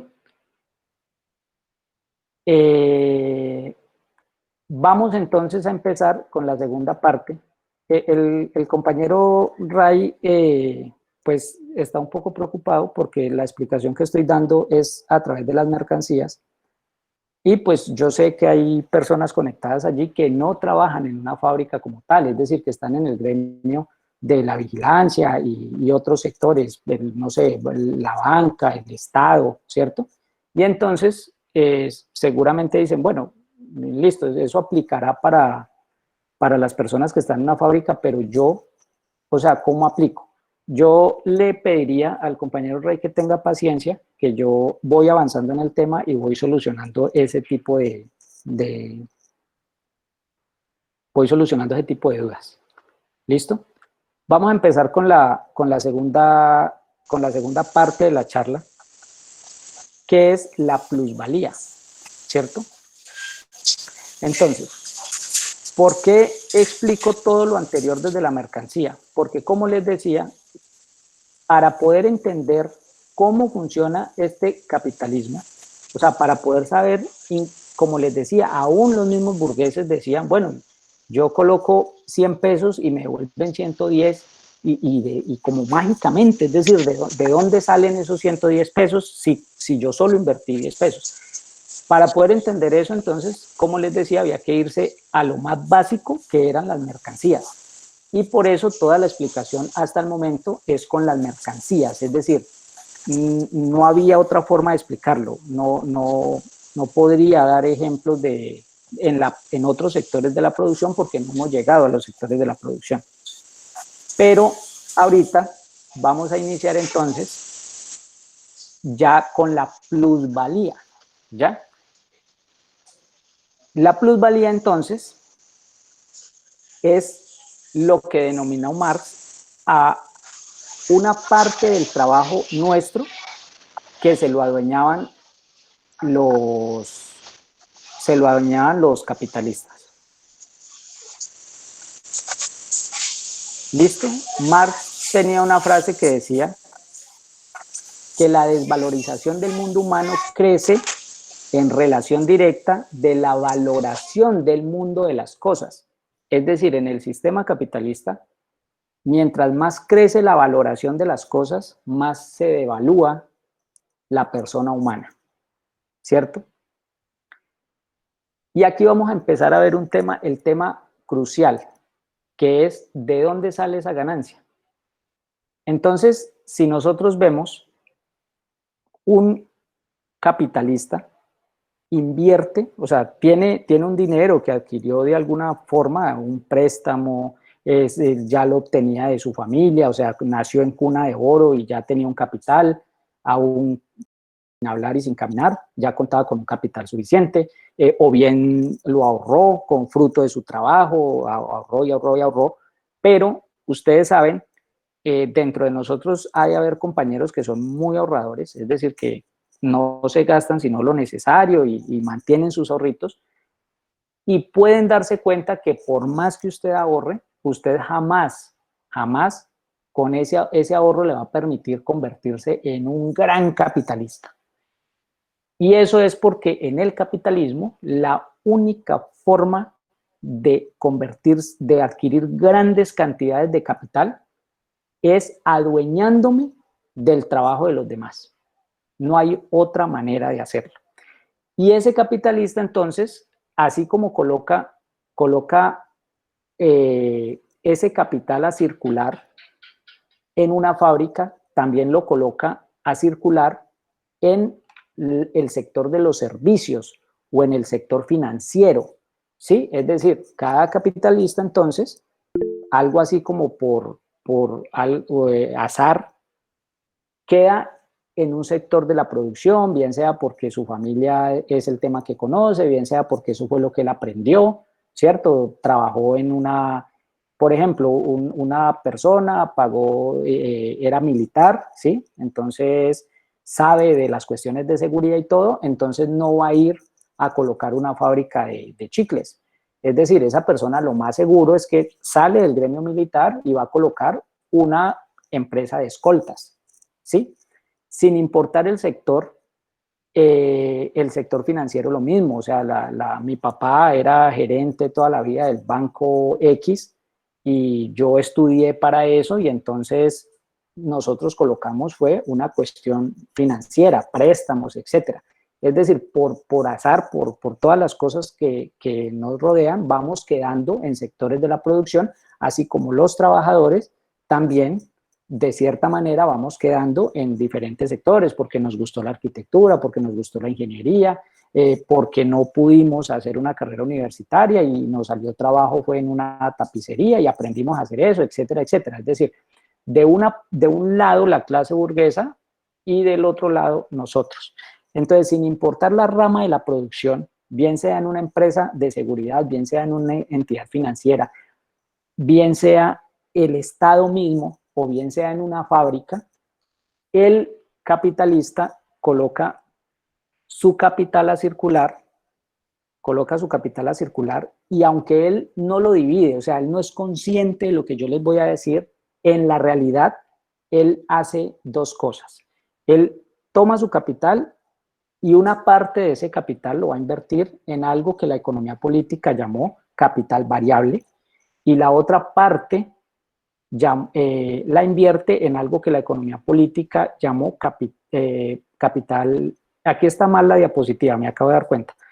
El de la derecha, es decir, donde están los dibujitos de la fábrica, se llama capital constante, ¿sí? Y el de la izquierda es capital variable, que son los trabajadores, ¿sí? Este doble resultado, dice abajo en las diapositivas, se explica únicamente por el doble carácter del trabajo mismo, el de crear valor por un lado y el de conservar o transferir valor por el otro. El trabajador incorpora nuevo valor cuando hila, teje o forja, o cuando atiende una caja en un banco, o cuando vigila la entrada en una fábrica o en un banco o en cualquier otro lugar, ¿cierto? Ese trabajo que está haciendo esa persona allí le está imprimiendo valor a la mercancía que sea que resulte de eso. Si es una fábrica, pues va a resultar una mercancía tangible, es decir, si fabrican computadores, pues el resultado serán computadores, si fabrican sillas, serán sillas, etcétera, etcétera, pero si no fabrican, sino que prestan un servicio, esa mercancía entonces que está devolviendo ese trabajador es una mercancía intangible que es un servicio, ¿ya? O sea, la necesidad de que la sociedad presenta de, por ejemplo, que alguien no se adueñe de lo que no es de él, ¿sí? De lo que no le pertenece, dice. Entonces ya lo corregí, les decía que él invierte ese capital en capital variable, que son los trabajadores, los seres humanos, y capital constante. Ese capital constante son herramientas, materias primas, el local mismo, ¿cierto? Donde tiene sus instalaciones. Y dice entonces que el único que le imprime valor, decíamos, a una mercancía es solo la parte del capital variable. Por eso precisamente se le llama capital variable, porque es el que permite que en un proceso de producción algo que valía 100 pesos comience a valer 110 pesos. ¿Sí? Las máquinas no aumentan el valor en una mercancía. las máquinas transfieren su valor, ¿sí? Porque ellas cada vez se devalúan, cada vez se gastan más, y el ser humano es el que deja su vida en la mercancía. Es decir, cuando ustedes comienzan a trabajar en lo que sea, por ejemplo, una persona guarda de seguridad, le dicen su trabajo es pararse en esta puerta y revisar que todo el que llegue no vaya a traer un arma. Y su horario de trabajo es de 6 de la mañana a 2 de la tarde, por darles algún ejemplo. Ese guarda de seguridad, ¿sí? ¿Qué está haciendo? Está allí dejando su vida. Ese tiempo que él está allí, que está al servicio del empleador que lo contrató, es un tiempo que ya no puede recuperar, es un tiempo que ya no va a volver, es un tiempo que no puede estar con su familia, es un tiempo que él no puede hacer lo que se le da la gana, él tiene que estar ahí parado y hasta para ir al baño tiene que pedir permiso porque se queda la puerta sola, ¿cierto? Pues todos los de ese sector sabrán que es así. Entonces, si decimos que ese capital variable es el que le imprime valor a la mercancía, también es el que le genera más gasto, por así decirlo, al capitalista. Entonces el capitalista siempre está buscando reducir la cantidad de capital que tiene que invertir en capital variable, es decir, en trabajo humano, y aumentar el capital constante. Siempre desde que el sistema capitalista nació con esa característica de tener permanentemente que estarse revolucionando, estar cambiando, estar mejorando. Si ustedes se fijan, el capitalismo nunca se ha detenido, empezó y ya no pudo detenerse, y cada vez sacan una máquina muy potente hoy y mañana ya tienen que sacar otra, no se pueden detener. Y por supuesto, esa cantidad de máquinas hacen entonces que mucho trabajador se quede sin ese trabajo, ¿cierto? Eso a nivel individual. A nivel social, nosotros sabemos que ocurre otra cosa, y es que esa fuerza de trabajo se comienza a desplazar a otros sectores de la producción, porque otra de las características del capitalismo entonces es que como no se detiene, está innovando siempre. Si ustedes recuerdan cuando eran niños, yo creo que la mayoría aquí somos ya más de los 30 y tantos, 40 o 50, había azúcar. Usted compraba azúcar o compraba panela, ¿cierto? Hoy día, la industria del azúcar a usted le vende azúcar en bolsita, azúcar en sobrecito, azúcar refinada, azúcar morena, y si usted dice que el azúcar le dejó de gustar, entonces le vende stevia. Y entonces, es decir, permanentemente están revolucionando el mercado con sus máquinas y demás, pero asimismo también están creando nuevos sectores de la producción. Y eso hace entonces que se genere un fenómeno, y es que al trabajador lo contrario. Entonces les decía que hay un tiempo necesario y hay un tiempo excedente, es decir, hay una apariencia y hay una esencia en el trabajo mismo del capitalista. Y eso es porque a usted lo contratan una jornada laboral X. Hoy día, gracias a las luchas obreras, se estableció prácticamente a nivel mundial que son 8 horas de trabajo. En algunos lugares menos y en la vida real más. Ustedes saben que eso de las 8 horas de trabajo generalmente terminan siendo 9, 10 y más horas de trabajo, ¿cierto? El hecho cierto es que cuando yo comienzo a fabricar una mercancía, hay un tiempo que yo invierto en la fabricación de esa mercancía que me permitiría que me pagaran ya mi salario completo, ¿cierto? Pero entonces les decía que yo invierto un tiempo produciendo una mercancía que sería el tiempo suficiente para que a mí me pagaran mi salario, pero ese tiempo siempre va a ser menor al tiempo para el cual me contrataron. ¿Listo? Y entonces les voy a colocar un ejemplo práctico de la fábrica, pero que se puede aplicar a cualquier sector de la producción. Y cuando finalice estas diapositivas, les voy a dar un ejemplo de cómo se aplica a cualquier sector de la producción. ¿Por qué lo hago con mercancías? Porque es la forma más fácil de darnos cuenta. Yo en un comienzo les decía, todos decimos ser explotados, pero ¿qué es la explotación? O sea, ¿qué es la explotación? La explotación es que me paguen un salario bajo, entonces quiere decir que si me pagan un salario alto, no soy explotado, ¿cierto? Entonces a veces decimos y sabemos que la explotación es algo malo, pero realmente no lo hemos interiorizado, y entonces con este ejemplo lo que pretendo es que entendamos qué es exactamente la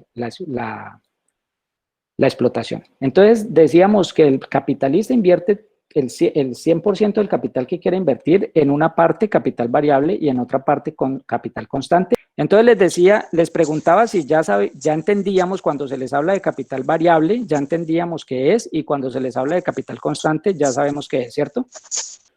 Entonces, ¿qué es la explotación capitalista? Entonces vamos a colocar un ejemplo. En una jornada vamos a hacer unas suposiciones. La jornada va a ser de 8 horas, que es lo que hasta ahorita está establecido en la ley y que por supuesto quieren cambiar. Es una fábrica de sillas. El precio en el mercado hoy de esa silla es de 34.900. Hoy mismo lo averigüé, por eso sé que es de 34.900. Y la jornada entonces va a estar dividida en 2 periodos de 8 a 12 y de 2 a 6 de la tarde, jornada de 8 horas. El salario de ese trabajador va a ser de 1.200.000.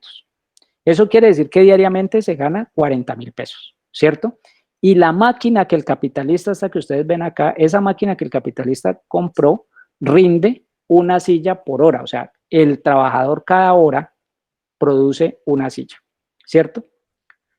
Entonces, en la primera hora de trabajo, esta que está acá, produce la primera silla, vale 34.900. Ustedes saben que lo que esa silla se vende en el mercado tiene que cubrir diferentes aspectos de la producción. Uno de esos aspectos es la materia prima. Para nuestro ejemplo, entonces, nosotros vamos a suponer que son 10.000 pesos. Además, hay unos gastos, yo le coloqué gastos varios. Tienen que pagar local, tienen que pagar secretarias, o sea, otros trabajadores que no están directamente en la producción, tienen que pagar el señor de la seguridad, tienen que pagar servicios públicos, ¿cierto? Entonces vamos a suponer que esos gastos varios suman otros 10.000 pesos, ¿sí? Lo cual quiere decir que al capitalista, en ese momento en que el trabajador produjo su primera hora de trabajo, produjo una silla, le restan 14.000, ¿cierto? Pero ese trabajador se gasta 40.000 pesos, o sea, que se gana, perdón, 40.000 pesos diarios. Entonces él le abona esos 14.900 pesos que le sobran, se los abona a su salario, lo cual significa le quedaría debiendo un saldo por ese día de 25.100 pesos. Si el proceso continúa, quiere decir que en la segunda hora el trabajador se hace otra silla y volvemos a aplicar la misma operación, van a sobrar 14.900 que el capitalista entonces le va a entregar como salario y le va a quedar debiendo un saldo de 10.200 pesos para completar el día de trabajo. En la tercera hora volvemos a hacer la misma operación y el capitalista le sobran 14.900 pesos, pero ya al trabajador no le debe sino 10.200 pesos, ¿cierto?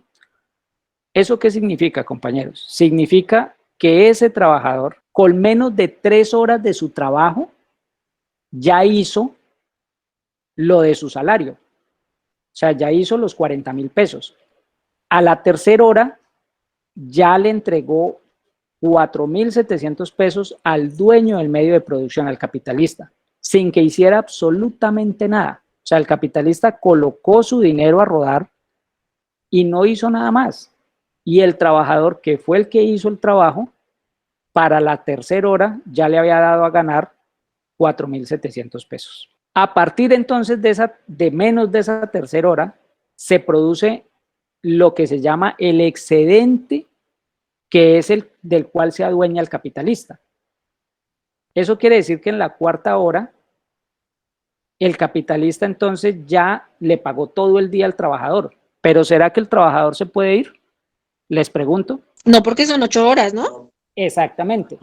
Sí, pero el tipo lo contrató por 8 horas. Por 8 horas, él tiene que cumplir sus 8 horas. Lógicamente no se puede ir porque él tiene que cumplir con un horario de trabajo que ya está preestablecido. Exactamente. Entonces el trabajador dice, bueno, ustedes han escuchado que uno dice, bueno, yo ya me gané el día, ¿cierto?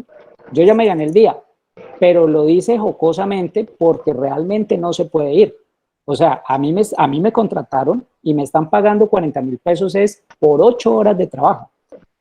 Eso quiere decir que de allí en adelante el trabajador ya no recibe un centavo por su trabajo. A partir de menos de esa tercera hora, ya no recibe un centavo y ya todo se lo apropia quien no hizo absolutamente nada en el trabajo, es decir, el capitalista. Para ese momento, es decir, la cuarta hora, el capitalista ya tendrá una ganancia de 19.600 pesos. Y en el resto del día, es decir, en las otras 4 horas de trabajo, el capitalista entonces obtendrá otros 59.600 pesos de ganancia para un total de 79.200. Esa apropiación de ese dinero extra que hizo el trabajador es lo que se conoce como tiempo excedente, es decir, es el tiempo que ya no se necesita para que el trabajador haga su salario, sino para que el capitalista se lo lleve al bolsillo. Y como ustedes pueden ver, el capitalista, sin hacer absolutamente nada, se adueñó de 79.200 pesos, mientras que el trabajador, por trabajar 8 horas, solo obtuvo 40.000. Y estamos hablando de un trabajador que no está ganando un salario mínimo, sino algo más. Por supuesto, el ejemplo, obviamente allí faltarían cargas fiscales y otras cosas, ¿sí? Que no las coloqué porque lo que me interesa es que ustedes entiendan a qué se refiere cuando se habla de explotación. Y para que las personas que no están directamente en la fábrica, ¿sí?, entiendan que forman parte de esa producción, porque la producción capitalista no es una producción aislada, es decir, no es que cada capitalista tenga su terruño y en su fábrica sea un mundo aparte de las demás fábricas y de los demás sectores de la producción. Les estoy hablando del sector agrario, les estoy hablando del sector bancario, les estoy hablando del sector de seguridad, les estoy hablando del Estado mismo, de los hospitales. Es decir, esa producción es social y cada uno de nosotros interviene en ella, ¿sí?, como parte de esa cadena productiva.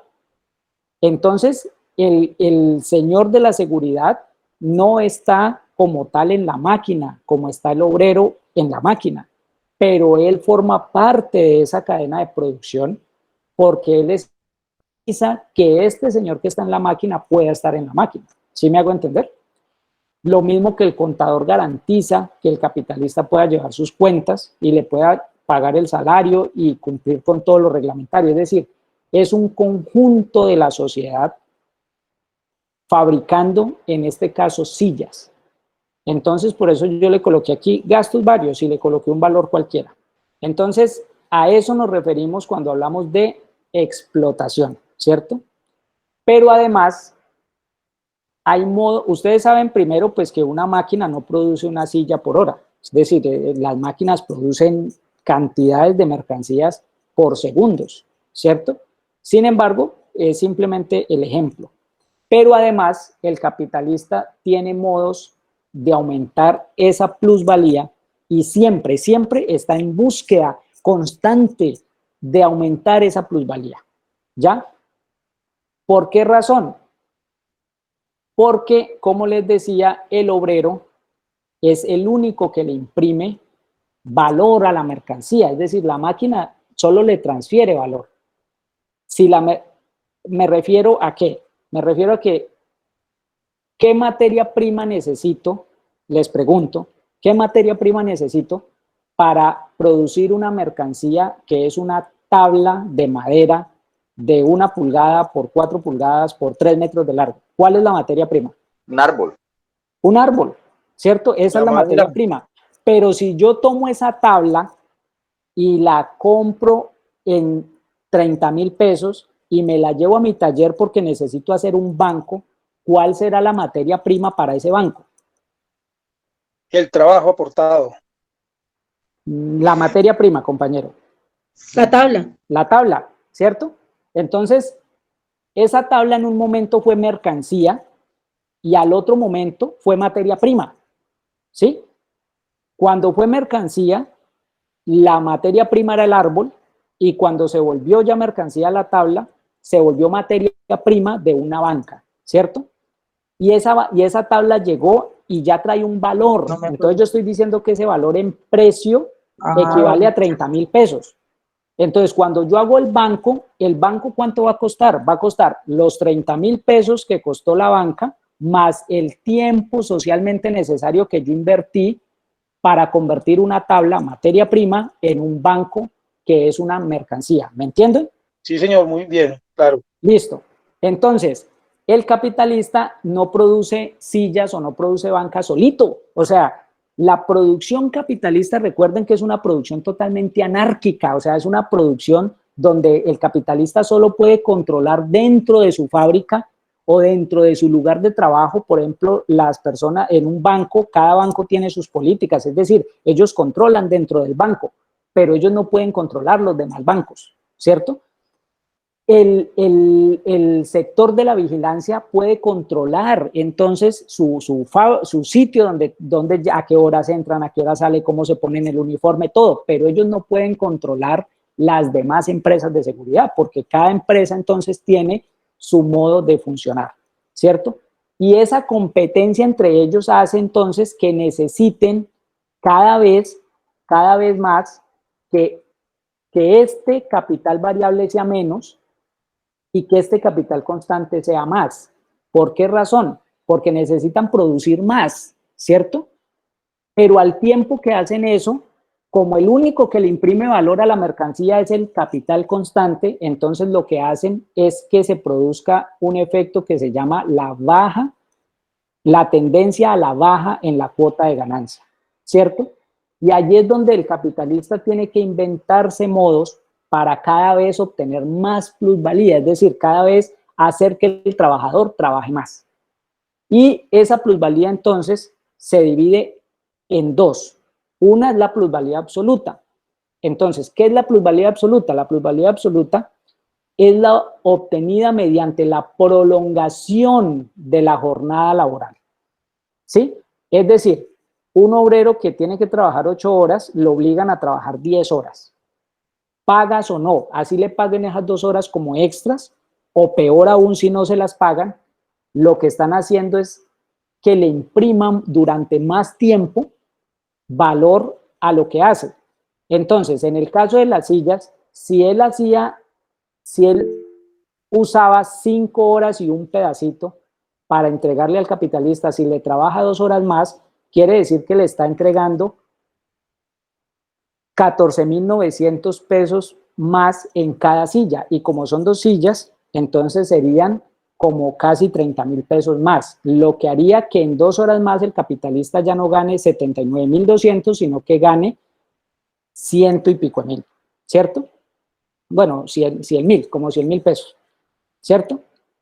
¿Por qué? Porque aumentan la jornada de trabajo. Y entonces, absolutamente, si el capitalista aumenta la jornada de trabajo, hace que usted tenga que trabajar más tiempo y produzca más, ¿sí?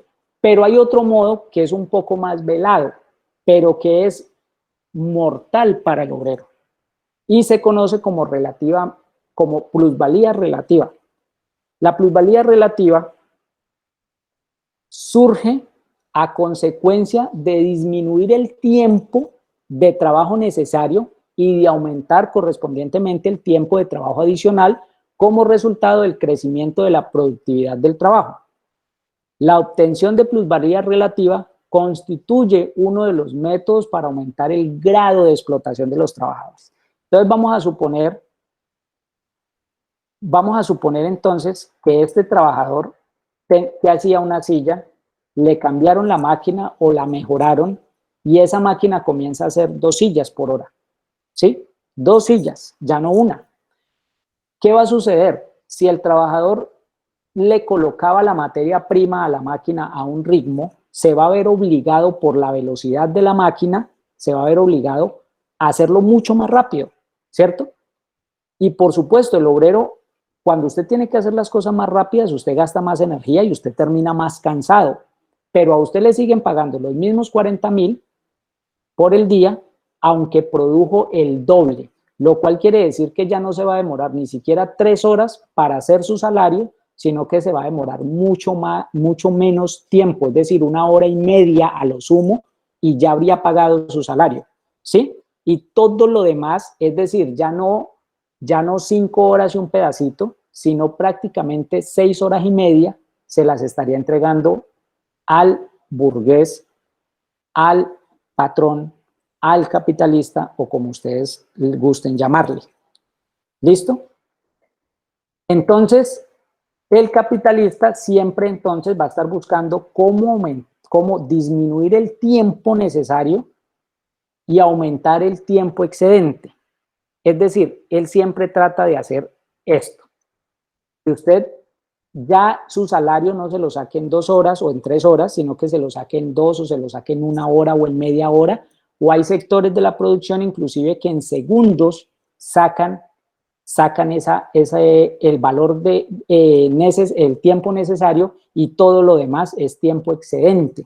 Sí, en realidad sí, esto lo están llamando ahorita en las empresas. Yo hice un curso de productividad y lo están llamando precisamente eso, hacer las empresas más productivas. Pues ese es lo que ellos emplean, pero pues detrás de todo eso está lo que estás explicando, Alessandro. Sí, claro. Es hacer más con menos. Para ellos es productividad. Para el obrero entonces es más sufrimiento y más desgaste, más enfermedades que llaman ellos profesionales, etcétera, etcétera. Y entonces esa es una de las razones de ser del capitalismo. El sector, por ejemplo, de la vigilancia es un sector que, listo, ellos no están en la fábrica, no están en una máquina, pero están trasnochando, tienen que estar de pie todo el día, tienen que estar haciendo rondas al sol. Es decir, es un abuso constante, son jornadas hasta de 12 horas de trabajo diarias obligatorias, y sí, puede que le paguen horas extra y todo, pero un trabajador de esos dentro de 30 años va a haber terminado su vida útil acabado. O sea, no va a alcanzar a llegar a una pensión, si es que algún día llegamos todos, porque lo dudo, pero además de que no va a alcanzar porque no le va a alcanzar el tiempo, no va a alcanzar porque no va a tener vida, ¿sí? Y eso sucede en todos los sectores. En el sector bancario, si no es porque los sindicatos mal que ven se oponen a ese tipo de cosas, por ejemplo, contratan para que vendan tarjetas de crédito. Yo supongo que alguno de ustedes los ha llamado una persona de esas a ofrecerle una tarjeta de crédito, y es muy difícil colgarle, porque es que a ellos les pagan comisión, o sea, les pagan un básico súper bajo y les dan comisión si venden al menos 10 tarjetas de esas al mes. Y uno dice, 10 tarjetas, fácil, ¿cierto? Véndalas. Un familiar nuestro llegó a vender, creo que 6 o 7, fue lo máximo que logró hacer, es decir, nunca se ganó la comisión, jamás, no pudo, pero trabajaba hasta altas horas de la noche, inclusive llamando en horarios que la gente se molestaba, pues tratando de ganarse una comisión que está diseñada para que no se pueda ganar. Entonces esa explotación, sin importar el sector de la producción, nos involucra a todos como clase, ¿cierto? Entonces acá viene un asunto que es la relación general entre ganancias, salarios y precios. Entonces si del valor de una mercancía descontamos la parte destinada a reponer el de las materias primas y otros medios de producción empleados en ellas, es decir, el valor restante se reducirá a la cantidad de trabajo añadido por el último obrero. Es decir, yo traje la tabla, ¿cierto? Esa tabla ya traía un valor. ¿Por qué? Porque ya hubo obreros que talaron el árbol, lo montaron en un camión, lo llevaron a una fábrica y luego lo convirtieron en tablas. O sea, hubo toda una serie de trabajadores involucrados en sacar esa tabla. Y cuando llegó a mis manos, llegó con un precio de 30.000 pesos, es decir, un valor que se reflejó en un precio de 30.000 más o menos, dependiendo del tipo de madera y bueno, de las cosas, pues puede costar un poco más, un poco menos. Les estoy hablando de una tabla de pino, por ejemplo, que es una madera relativamente económica. Entonces, ahí llegó a mis manos. Entonces, si yo descuento ese valor de esa tabla, cuando yo lo transformo en mercancía, la banca que hago, lo que cuesta la banca es esto más el valor, ¿cierto? Pero lo que yo me disputo con el capitalista es el valor que yo le invertí. ¿Cómo me lo disputo? Pues en salario, ¿cierto? Entonces, ese pedazo de valor que yo le invertí a la mercancía es el que nos peleamos el capitalista y yo, porque ambos ganamos del mismo pedazo de pastel. ¿Sí? La cuestión es qué tan grande es el pastel, el pedazo para él, y qué tan grande es el pedazo para mí. Es decir, el capitalista y el obrero solo pueden repartirse ese valor, porque es lo único que le generó valor. Lo demás está destinado a reponer lo que costaron las materias primas, lo que se gastó en maquinaria, lo que se gastó en electricidad, en esas cosas, lo que se gastó en los demás sectores que no, es decir, que no participaron directamente en la producción, pero que sí participaron indirectamente. Por ejemplo, el guarda, por ejemplo, el mensajero, por ejemplo, la secretaria. Es decir, ellos como tal no estuvieron al frente de la máquina, pero ellos hacen posible como parte de una cadena productiva que les llegue entonces a ellos, que se pueda hacer ese trabajo, ¿cierto? Y entonces el salario que ellos se ganan también viene de acá. El salario que ellos se ganan también viene del valor que se le invierte de más a ello, ¿cierto? Entonces, ¿qué va a suceder? Va a suceder que una de esas partes va a aumentar siempre en la misma proporción que la otra va a disminuir. Es por ello que el capitalista se pelea por lo más ínfimo. Ustedes ven que en el salario mínimo piden un 10, el otro dice, no, les doy, bueno, que sea un 6.5, y el otro dice, no, les podemos dar un 6.3, y uno dice, hombre, entre un 6.3 y un 6.5, ¿cuál es la diferencia? Para el capitalista es mucho, porque sabe, o sea, tiene la conciencia de que esos dos punticos en un obrero no pasa nada, pero en toda la clase, es decir, en todos los que intervienen en la producción, son miles de millones. Entonces el capitalista entiende que lo que afecta a los demás capitalistas también lo afecta a él. Es decir, yo les decía que de alguna forma todos los trabajadores intervenimos en la cadena productiva, ¿cierto? Ustedes saben que hay un Estado, ¿sí? Y saben que hay un gobierno que es el que administra ese Estado durante algún tiempo. Es decir, en Colombia cada 4 años entonces los gobiernos van cambiando, pero cada gobierno llega a administrar el mismo Estado. ¿Qué Estado? El Estado capitalista, ¿cierto?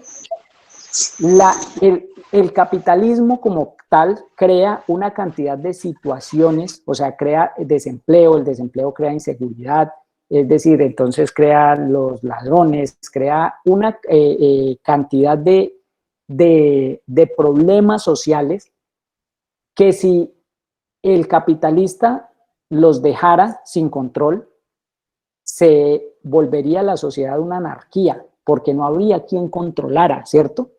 Y allí es donde entran entonces los trabajadores del Estado, porque los trabajadores del Estado son los encargados de hacer que la sociedad en su conjunto funcione. Es decir, el trabajador del Estado es un amortiguador de las luchas que se generan, ¿sí?, entre una clase que son los que no tenemos medios de producción y otra clase que es la que sí tiene los medios de producción, ¿cierto? Y ese trabajador del Estado, entonces, uno diría, bueno, es una carga, ¿cierto? Pues resulta que es una carga para el capitalista, pero el capitalista también sabe que es necesario, porque sin ese trabajador del Estado no funciona el sistema en general. Es decir, si no hay medicina, digamos, subsidiada por el Estado, ¿qué pasaría cuando un trabajador se enferme? ¿Sí? ¿Quién lo devuelve a la fábrica en buen estado? O sea, llegó enfermo, ¿y quién lo cura para que vuelva a trabajar? ¿Sí? ¿Quién atiende todos los problemas que genera la sociedad? Problemas de alimentos, problemas entre vecinos, o sea, todos esos problemas, ¿quién es el que tiene que ir a arreglarlos para que la sociedad siga funcionando dentro de una calma aparente? Ese trabajador del Estado, ¿sí? Entonces ese trabajador del Estado, que en apariencia no está en ningún sector de la producción, realmente es el que está haciendo que el Estado mismo funcione, ¿sí? Y claro, hay de trabajadores del Estado a trabajadores del Estado. Entonces hay unos, por ejemplo, que están los del sector de tránsito, pues controlando ¿qué? Que el tránsito funcione. La policía, pues controlando en apariencia simplemente que se respeten las normas y todo eso, pero en el fondo también que cuando se exacerben los ánimos y los trabajadores salgan a protestar, entonces también tener con qué reprimirlos, y si la cosa ya se hace muy grave, entonces ya para eso también está el ejército, o sea, es decir, los diferentes estamentos, está está el Congreso entonces creando normas que beneficien en apariencia a todos, pero en el fondo, y en su mayoría esas normas están hechas, el grueso de las normas, o sea, las normas importantes están hechas es para beneficiar a los dueños de ese Estado. ¿Y quiénes son los dueños de ese Estado? Pues los capitalistas. ¿Listo? No sé si con eso le respondí la pregunta para ya empezar a concluir. Entonces, en el ejemplo que veíamos era que el último valor agregado por el obrero en la jornada de 8 horas fue de 119,000 pesos, 119,200 pesos, de los cuales eran 40,000 pesos de salario y 79,200 que se apropiaba el capitalista. Pero el capitalista entonces siempre está buscando reducir esa cantidad de tiempo necesario y esa cantidad que le corresponde al trabajador a menos. Entonces, por ejemplo, si el movimiento sindical no lucha por que no le arrebaten sus derechos y por ganar nuevos derechos, inclusive unos que ya los teníamos y los hemos perdido, lo que va a suceder es que va a haber una baja en ese salario.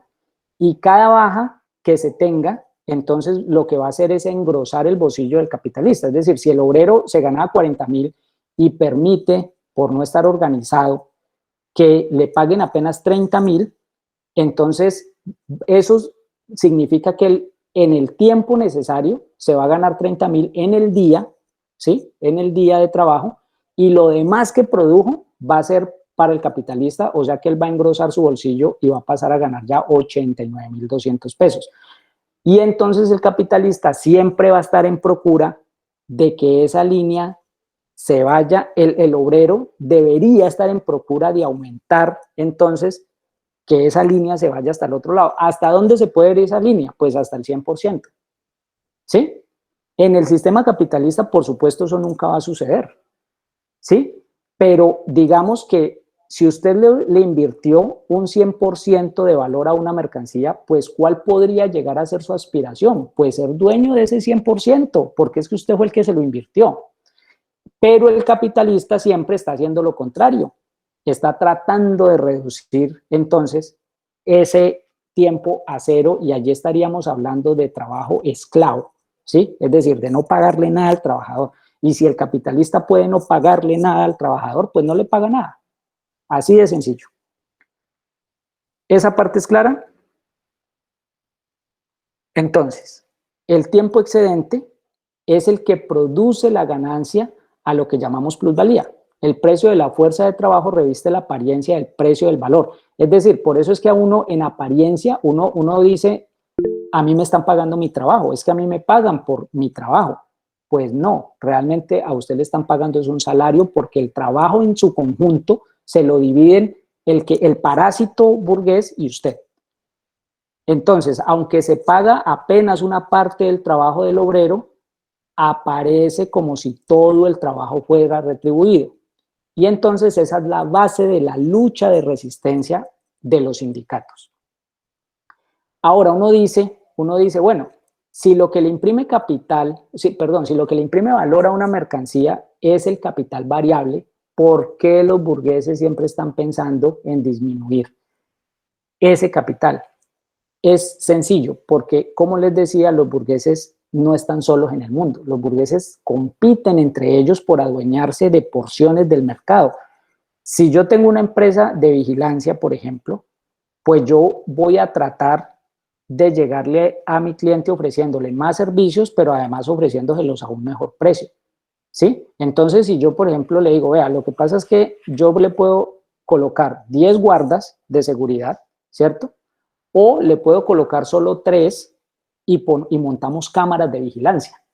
Y además cámaras de vigilancia robótica, y además tenemos un dron, ¿ya? Entonces voy a estar aumentando el capital constante para disminuir el capital variable para poder entrar a la competición, ¿cierto? Pero los capitalistas entonces, en cada sector de la producción, independientemente de que el capital variable sea mayor al capital constante, tienen una tasa media de ganancia. Es decir, por ejemplo, en este ejemplo, la industria textil tiene mucho más capital variable que capital constante, y en esta industria, que es la industria automotriz, decimos entonces que tiene mucho menos capital variable y mucho más capital constante. Sin embargo, la tasa media de ganancia de ambos es del 10%. ¿Por qué? Porque es que la plusvalía que genera toda la clase trabajadora mundial se la reparten entre todos los capitalistas sin importar el sector a nivel mundial. Entonces los capitalistas, ustedes, por eso es que ven que en la bolsa hay unos puntos medios de ganancia, ¿no? Eso lo regulan a través pues, de las inversiones en bolsa y demás.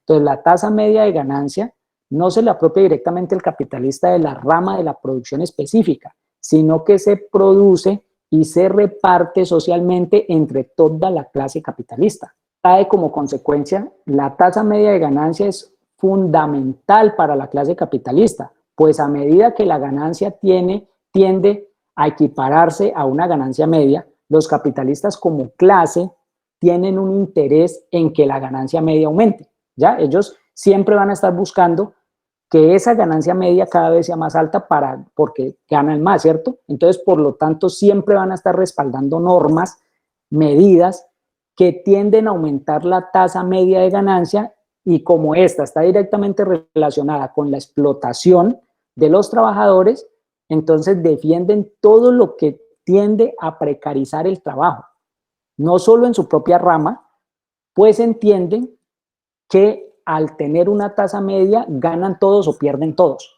¿ya? Entonces por eso es que ellos siempre están queriendo aprobar normas, no, paguemos por hora, y bueno, y se inventan pues una carreta que es que la productividad y no sé qué, pero al final el que resulta afectado es el trabajador. ¿Por qué? Porque ellos entienden que si ellos logran implementar esas normas van a ganar, a tener una tasa media más alta, todos, en todos los sectores de la producción, ¿sí? Y van a precarizar el trabajo de todos los trabajadores en todos los sectores de la producción.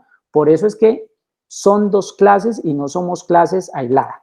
Esa plusvalía entonces se refleja en las diferentes clases, bien sea como ganancia para el industrial, como interés para en la parte financiera, o como renta del suelo, que es un tema pues que no hemos visto cuando se trata de los terratenientes.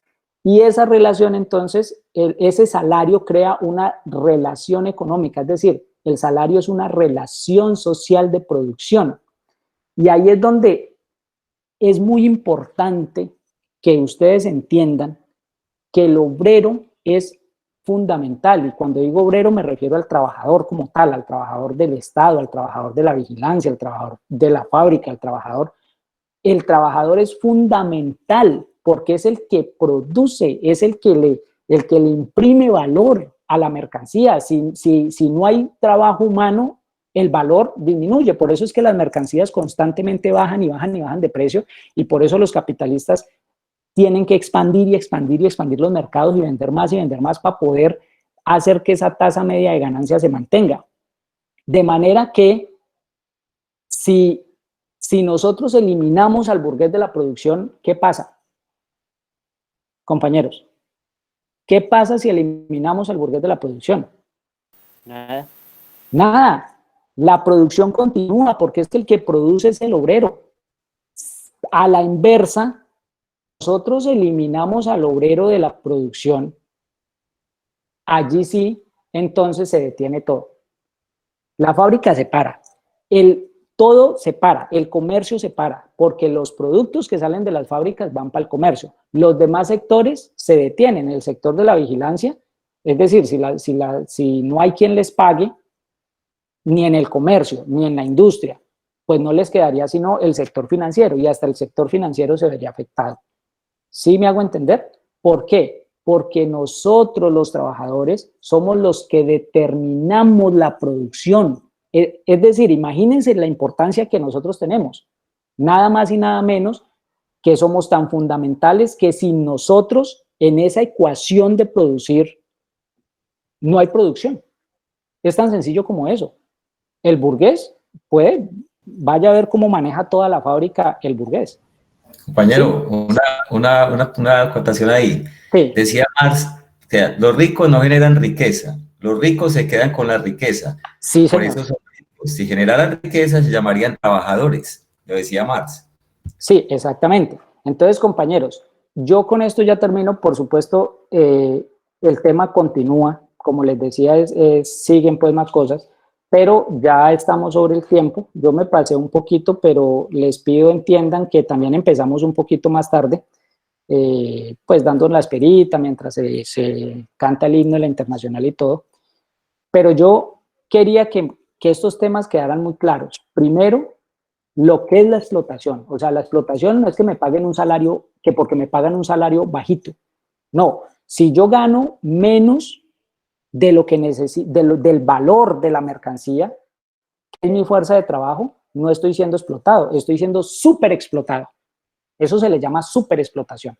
Y si me pagan lo suficiente para que se equipare al valor de la mercancía fuerza de trabajo, no estoy siendo súper explotado, estoy siendo explotado. Es decir, siempre que a mí me pagan un salario alto, es porque lo que yo produzco como trabajador es de un valor alto. O sea, ningún capitalista me va a pagar más por buena gente. ¿Ya? Por eso la fuerza de trabajo especializada vale más que la fuerza de trabajo normal. Eso es lo primero, entender qué es eso. Segundo, entender que el valor de las mercancías se genera es en la producción misma, no en el mercado. O sea, el trabajador hace su mercancía y ya lleva su valor. Que el capitalista no la pueda realizar en el mercado, eso es otra cosa. Eso es lo que genera las crisis, que se estancan las mercancías. Tercero, que la plusvalía es el trabajo extra del cual se adueña el capitalista, se lo queda. ¿Por qué? Porque la ley se lo permite. Entonces algunos trabajadores decimos, es que es un robo. No, compañeros, eso no es un robo. Yo del robo, yo me puedo defender. O sea, si a mí me vienen a robar, yo tengo el derecho a no dejarme robar. Pero yo de la explotación, yo no me puedo defender porque es legal. Es una cosa legal. Y hasta que no se acabe el sistema capitalista, continuará habiendo explotación, así me paguen muy bien. Por supuesto, el sindicalismo pelea, ¿por qué? Por no dejar que se precarice cada vez más la fuerza de trabajo. Esa es la pelea, pero no la estamos dando. O sea, no la estamos dando, pues muestra clara es que cada cosa que sacan en contra de los trabajadores, reformas laborales, reformas pensionales, ¿cómo se llamó la última ley de financiamiento? Que al final fue cobrarnos más impuestos, todas las perdemos. Y todas las perdemos porque es que estamos cayendo en el cuento de salir a una marchita y creemos que con eso ya es suficiente, o peor aún, protestar a través del WhatsApp y a través de las redes sociales, que sirve, claro, son herramientas, pero no son las herramientas que van a hacer que no solo se detenga, sino que se eche para atrás al capitalista. Y el capitalista no echa para atrás. O sea, el capitalista es como una mula de esas tercas que si usted no le da en la jeta, no echa para atrás. Así de sencillo. Y lo otro que quería que quedara muy claro es lo fundamentales que somos en la producción. Somos tan fundamentales que sin nosotros no hay producción, punto. Le repito, elimine al capitalista de la producción y la producción continúa. Pero si usted elimina al obrero, la producción se para. Y eso es una cosa que no necesita mayor ciencia para que la entendamos. ¿Sí? Por eso la huelga. Entonces, compañeros, hasta allí queda la charla para hoy. Espero les haya servido, espero haya estado medianamente entendible. Pues como les decía, es primera vez pues que lo hago así sin estarles viendo la cara, entonces es un poquito más complejo, pero bueno, lo importante es que lo estemos haciendo. Me parece pues una labor buenísima esta de estar capacitando. Y pues no sé si quiere alguien aportar algo para ya terminar.